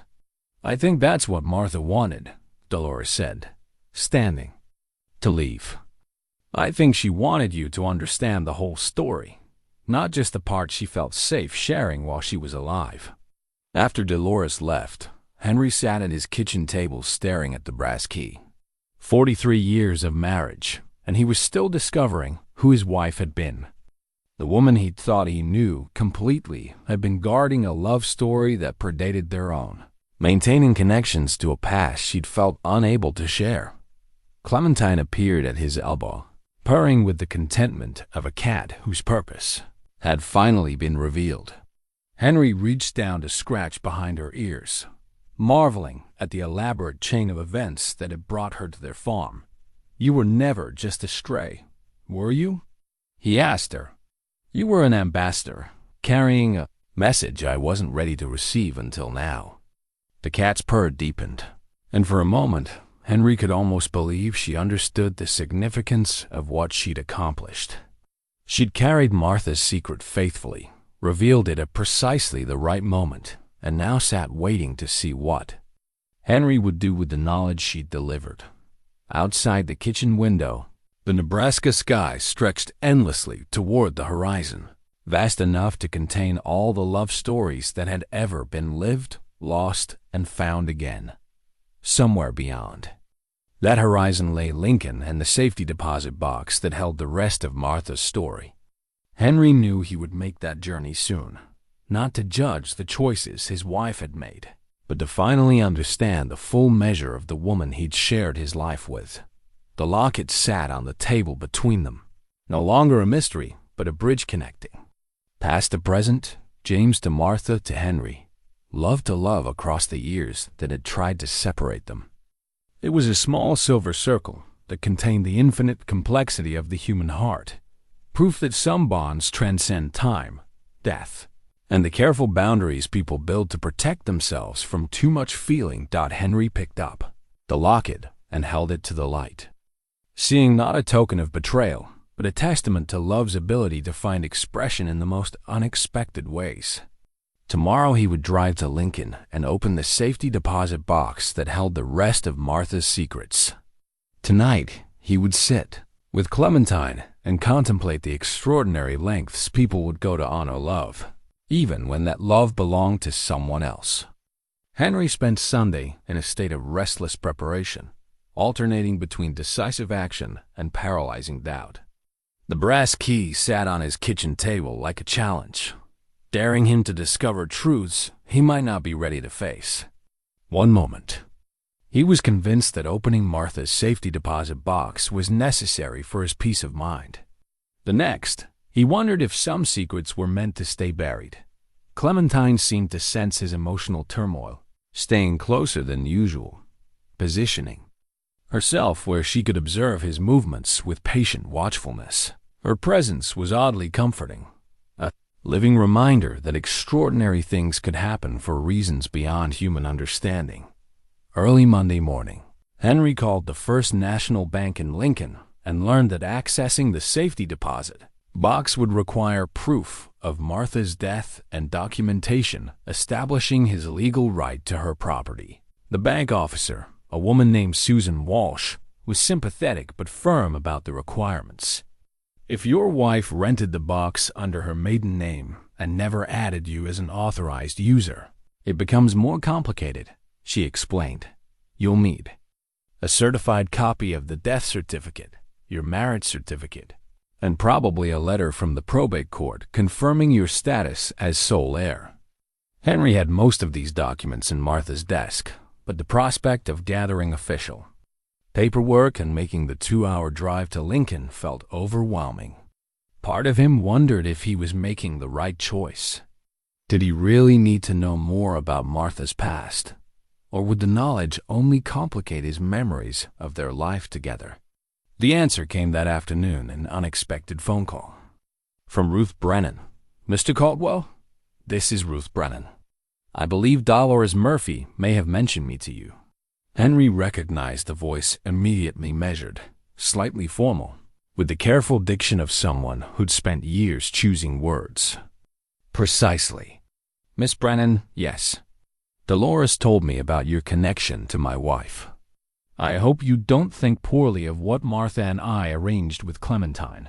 It seemed like the right thing to do at the time, but I've been worrying that it might have caused you distress. There was genuine concern in her voice, and Henry found himself warming to this woman he'd never met. It was certainly a surprise, but I understand why Martha felt she needed to keep some things private. She talked about you often. In her letters, Ruth said, she wanted me to know how happy you made her, how grateful she was for the life you built together. I don't think she kept James's memory alive because she was dissatisfied with her marriage. Quite the opposite. She felt secure enough in your love to honor what came before. The observation was perceptive and comforting, offering a perspective Henry hadn't considered. Miss Brennan, I'm planning to drive to Lincoln tomorrow to open Martha's safety deposit box. I was wondering if you might be willing to meet with me, to help me understand what I'm likely to find there. There was a long pause before Ruth answered. I think that would be appropriate. In fact, there are some things I should probably give you that don't belong in a bank vault. Would you be available for dinner tomorrow evening? I could drive down to Lincoln and meet you there. They arranged to meet at the Cornhusker Hotel, the same place where Martha and James had danced in those society page photographs.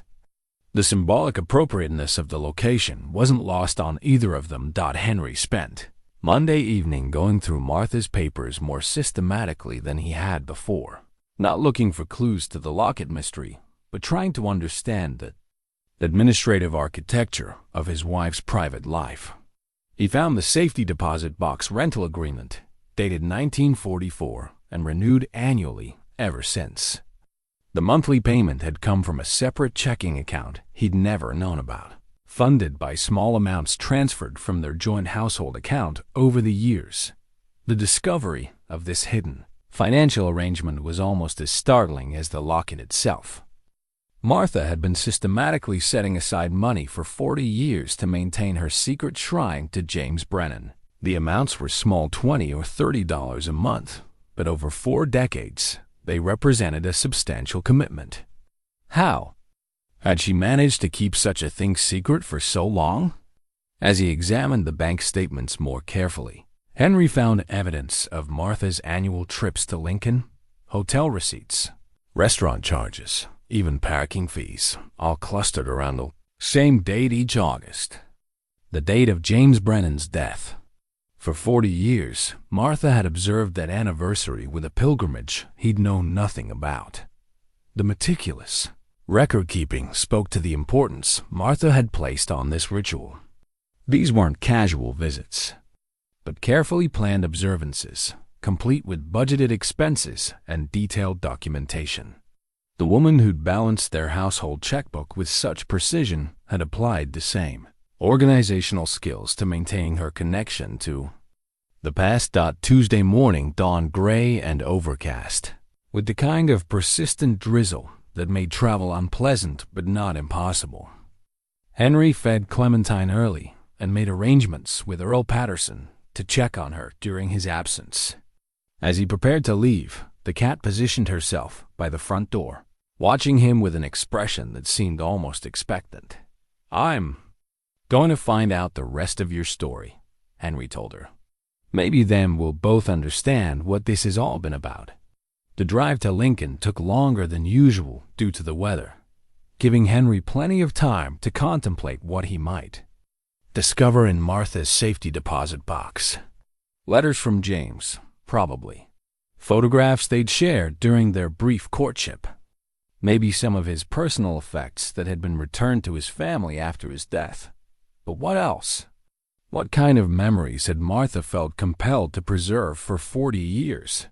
The First National Bank occupied an imposing building on downtown Lincoln's Main Street, its neoclassical facade speaking to an era when banks were designed to project permanence and trustworthiness. Henry presented his documentation to Susan Walsh, who reviewed each paper with professional thoroughness before leading him to the safety deposit box area. "Box 247 is quite large," she observed as they descended to the vault level. "Your wife must have had quite a collection of important items." The safety deposit box was indeed substantial, roughly the size of a briefcase, and felt heavy when Henry lifted it from its slot in the wall. Susan directed him to a private viewing room and left him alone with 40 years of Martha's carefully preserved secrets. Henry's hand shook slightly as he opened the mailbox, revealing contents that had been organized with the same methodical care Martha had brought to every aspect of her life. On top was an envelope marked for Henry in her familiar handwriting. Beneath that were stacks of letters bound with ribbon, photograph albums, and several small boxes that might contain jewelry or other personal items. The letter addressed to him was brief but profound. "My dear Henry, if you are reading this, it means that Clementine has done what Ruth and I hoped she would do, bring you to this place where I can finally tell you the truth about who I was before I became your wife. I loved James Brennan with the wild, unreserved love of a young woman who believed in forever. When he died, that part of me died too, and I thought I would never love again. But then I met you, and you taught me that the heart can love in different ways, that losing one love doesn't mean you can't find another. I kept this place secret, not because I loved you less, but because I loved you differently. James was my first love, my young love, full of dreams and promises that never had a chance to be tested by ordinary life.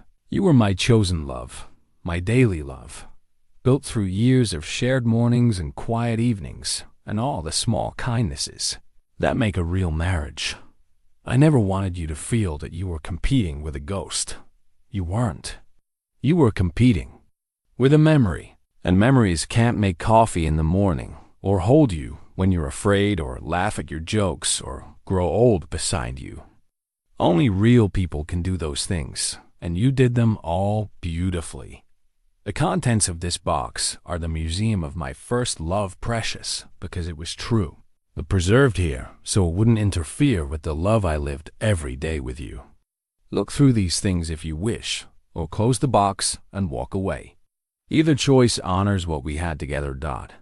Thank you for 43 years of happiness I never expected to find again. All my love, Martha.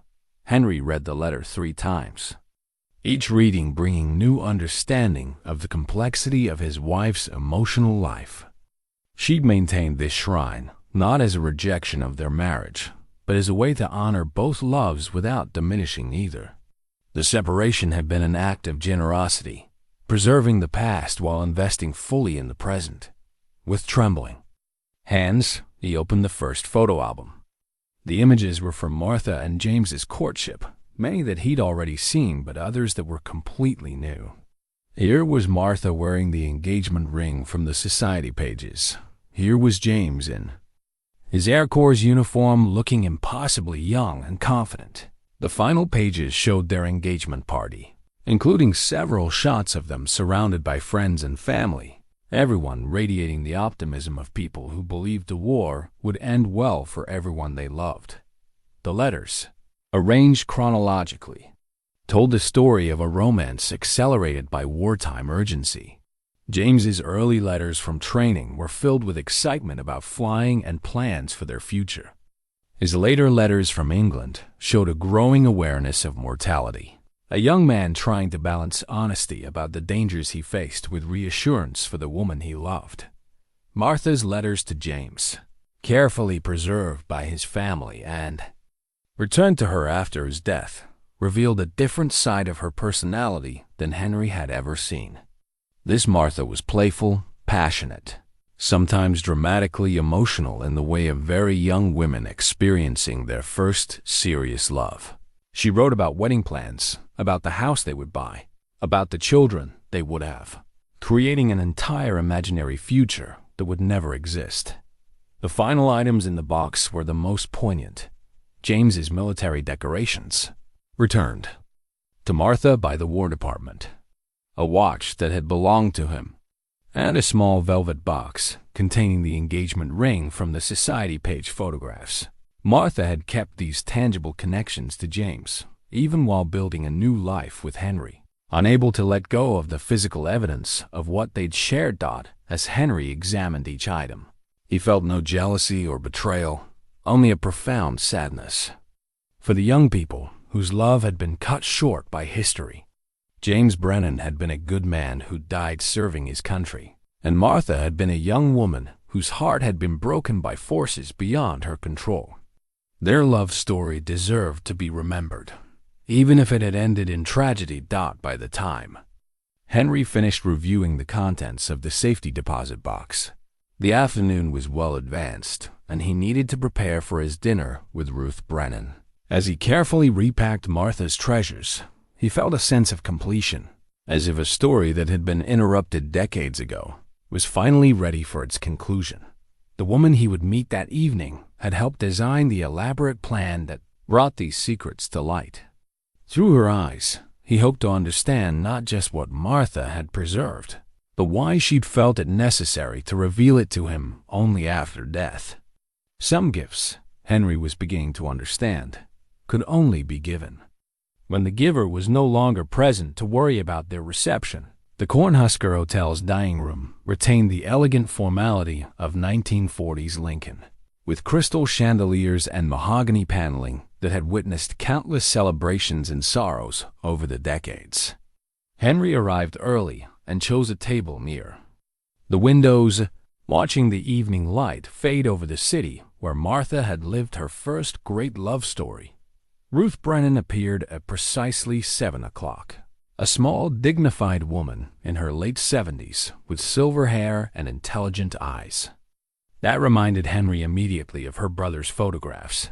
She carried herself with the careful grace of someone who'd spent a lifetime managing grief with public composure. "Mr. Caldwell," she said, extending her hand with a firm grip. "Thank you for agreeing to meet with me. I wasn't sure you'd want to see the person who conspired to turn your cat into a messenger." Despite the gravity of the situation, Henry found himself smiling at her dry humor.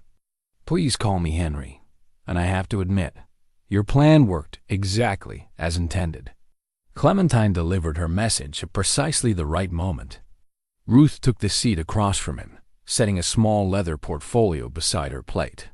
"I brought some things I thought you should have, items that belong to James, but seem more appropriate to give to you directly rather than leave in a bank vault." As they ordered dinner, Henry studied Ruth's face, seeing traces of the young man who'd loved Martha so completely. The family resemblance was subtle but unmistakable, particularly around the eyes and in the way she held her head when listening. "Tell me about James," Henry said when the waiter had left. "What was he like as a person, not just as Martha's fiancé?" Ruth's expression softened with the particular warmth reserved for cherished memories. "He was the kind of brother every girl hopes for, protective, but not overbearing, funny without being cruel, serious about the things that mattered. He worked at the bank because my father thought it was respectable, but his real passion was flying. He'd been taking lessons at the municipal airport since he was 17. She opened the leather portfolio and withdrew a photograph Henry hadn't seen before. James standing beside a small civilian aircraft, wearing coveralls and a huge grin. This was taken about a month before he enlisted. He said the war would at least give him a chance to fly for a living, even if it wasn't under the circumstances he'd have chosen. "He looks happy," Henry observed, struck by the young man's obvious joy in the photograph. He was, especially after he met Martha. She brought out the best in him, made him more confident, more willing to take risks for things he wanted. When he decided to propose, he spent 3 months' salary on that locket, working extra hours at the bank to afford it. Ruth pulled out another item from the portfolio, a slim leather journal with James's initials embossed on the cover. "This is his training diary from San Marcos. He wrote about Martha constantly, planning their future, describing the house they'd buy, the children they'd have. I thought you should see how seriously he took their relationship." Henry accepted the journal with reverent care, understanding that he was being trusted with something precious. "Why are you sharing this with me? Most people would consider me the competition, even after all these years." "Because Martha loved you," Ruth said simply, "and because James would have wanted her to be happy. In his letters from England, he made me promise that if anything happened to him, I'd make sure Martha didn't waste her life grieving. He said she was too young and too wonderful to spend her future mourning the past."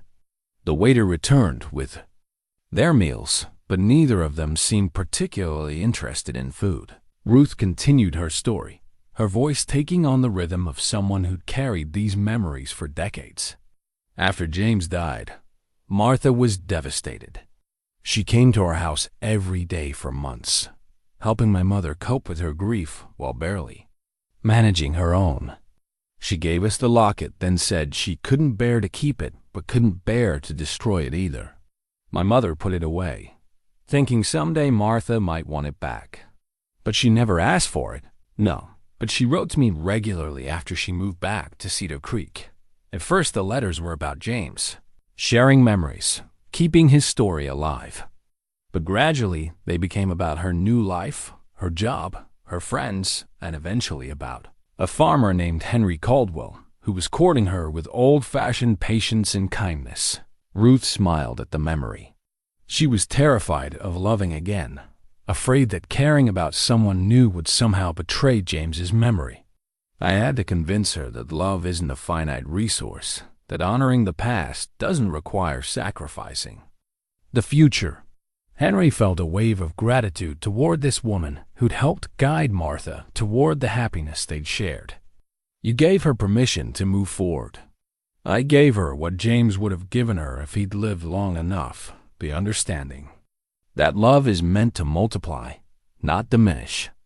When she wrote to tell me about your proposal, she was radiant with joy, but also guilt.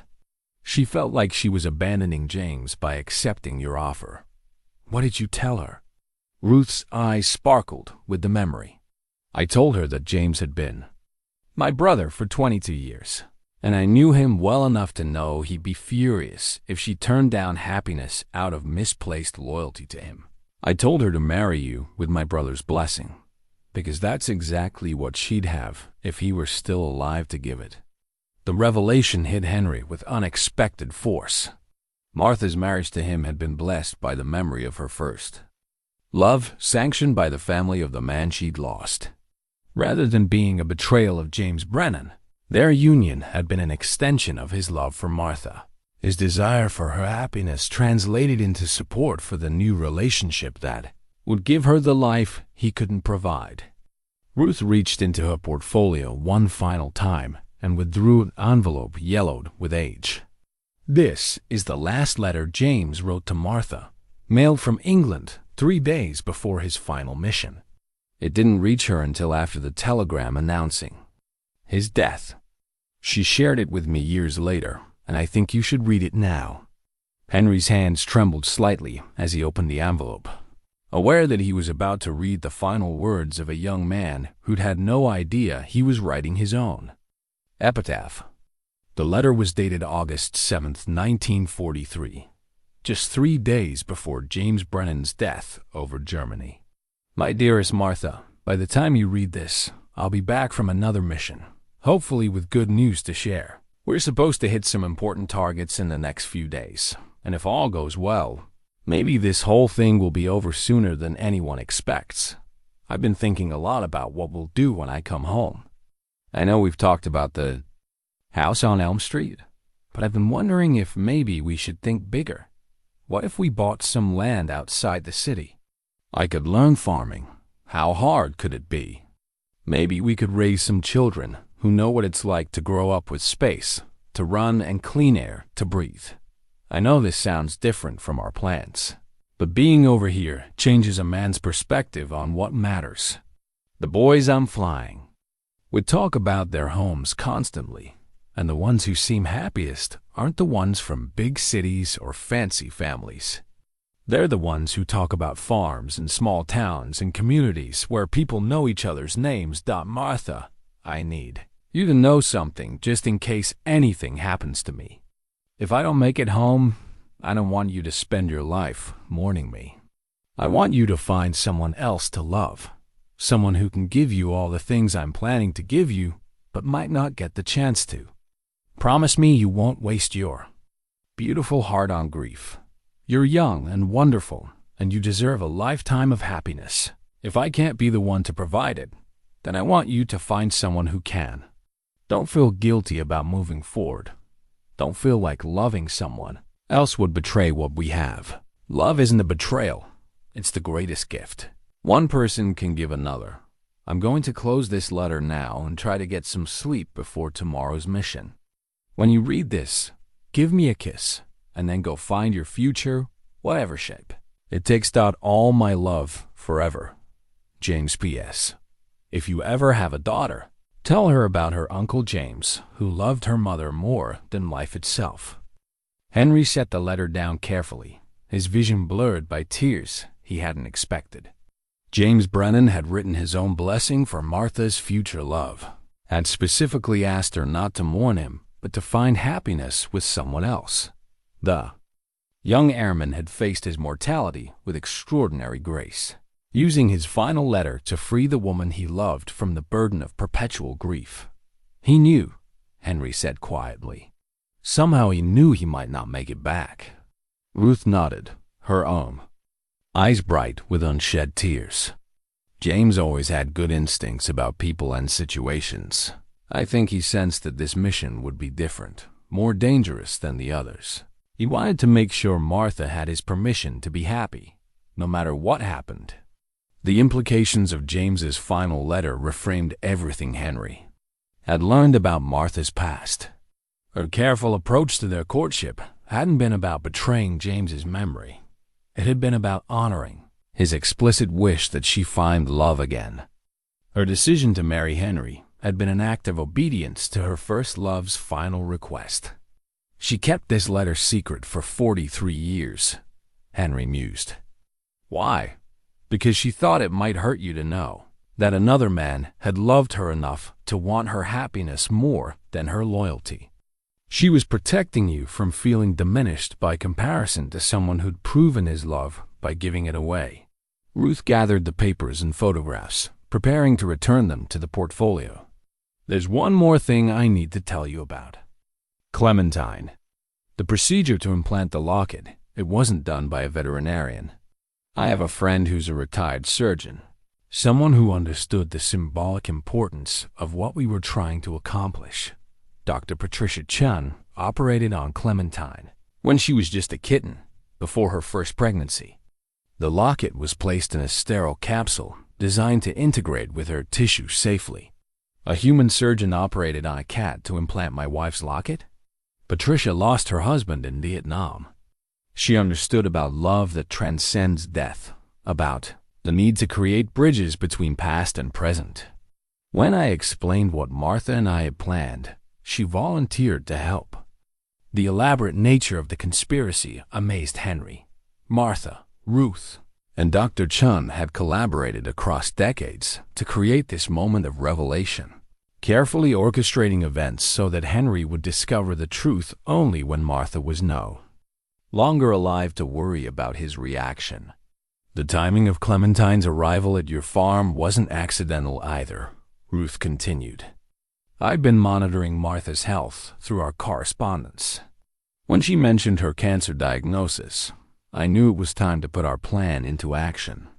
I drove Clementine to within a few miles of your property and released her, trusting that she'd find her way to you. She arrived exactly when Martha needed her most. That was the intention. Martha needed comfort during her final months, and you needed something that would eventually lead you to understand the full story of who she'd been and how much she'd loved you. Henry looked around the dining room where Martha and James had once danced, where their love story had played out against the backdrop of a world at war. Now, decades later, that same space was witnessing the completion of a different kind of love story, one that had required the cooperation of the living and the dead, the past and the present, to reach its proper conclusion. I understand now, Henry said. Clementine wasn't just carrying a locket.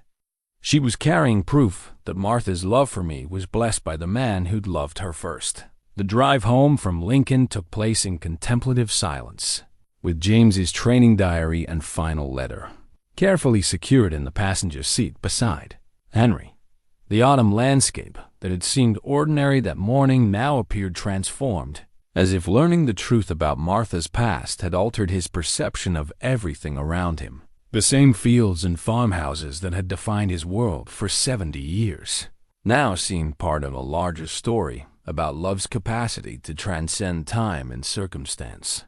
Clementine was waiting on the front porch when Henry arrived home, sitting in the exact spot where she'd positioned herself that first day 4 years ago.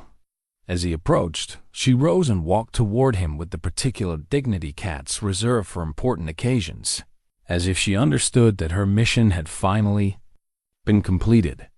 "Well, girl," Henry said, scratching behind her ears, "I know your whole story now. You've been carrying quite a responsibility, haven't you?"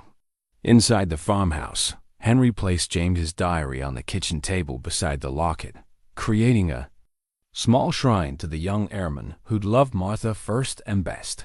The two artifacts, one containing her photograph, the other filled with his dreams for their future, seemed to complete each other in a way that honored both the love that had been lost and the love that had been found.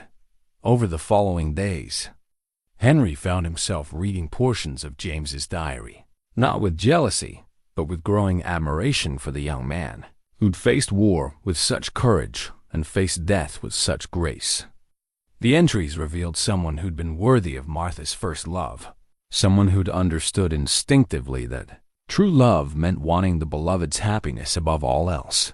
The final entry, written the day before James shipped overseas, was particularly moving. "Tomorrow I leave for England. and whatever comes next. I'm scared, of course, but also grateful for the chance to serve. If I don't make it back, I hope Martha will remember that loving her was the best thing I ever did. I hope she'll understand that dying for freedom means she should feel free too. Live fully, to love again, to build the beautiful life she deserves with whoever can give it to her." Henry closed the diary, understanding finally that James Brennan had been not his rival, but his predecessor in a noble tradition. Men who'd loved Martha completely and wanted nothing more than her happiness. The young airman had passed the responsibility for Martha's well-being to whoever would come after him, and Henry had spent 43 years fulfilling that trust without even knowing it existed.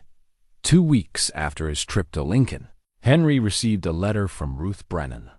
She decided to move closer to family in Colorado and wondered if Henry might be interested in some items from James's childhood that she couldn't bear to take with her but didn't want to discard. Among them was a wooden model airplane James had built as a teenager. Painted in the colors of the Army Air Corps, he dreamed of joining. Henry drove north to Ruth's farm on a crisp October morning, finding a tidy property that showed the careful attention of someone who'd spent decades honoring memory through meticulous preservation. Ruth greeted him warmly, and together they went through boxes of James's possessions that had been saved for 80 years. "I used to think keeping all this was my way of making sure James wasn't forgotten," Ruth said as they examined photograph albums and school papers. "But I realize now that memories don't need physical objects to survive. They live in the stories we tell and the love we pass forward." She handed Henry the model airplane. Its paint faded, but its construction still solid. "James would like knowing that his airplane is going to live with the man who made Martha happy. It seems like the right kind of circle to complete." That evening, Henry placed the model airplane on the mantelpiece in his living room, where it joined the growing collection of artifacts that told the story of Martha's 2 great loves. The locket sat nearby, no longer a mystery, but a bridge connecting past to present, lost to recovery, young love to mature devotion. As winter approached, Henry found that his daily routines had been enriched rather than disrupted by his new understanding of Martha's past. The morning ritual of touching her wedding ring still brought comfort, but now it carried additional meaning. He was honoring not just their marriage, but the chain of love that had led to their union. Clementine seemed to sense that her purpose had evolved. Where once she'd carried a secret, now she served as a living reminder that love took many forms and found expression in ways that defied ordinary understanding. She continued her daily supervision of farm activities, but with the settled contentment of someone whose work had been completed successfully. On a snowy evening in December, Henry sat by the fireplace reading one of Martha's letters to Ruth from the early years of their marriage. In it, she'd written, "Henry is teaching me that love isn't about forgetting the past, but about building a future spacious enough to honor everything that came before.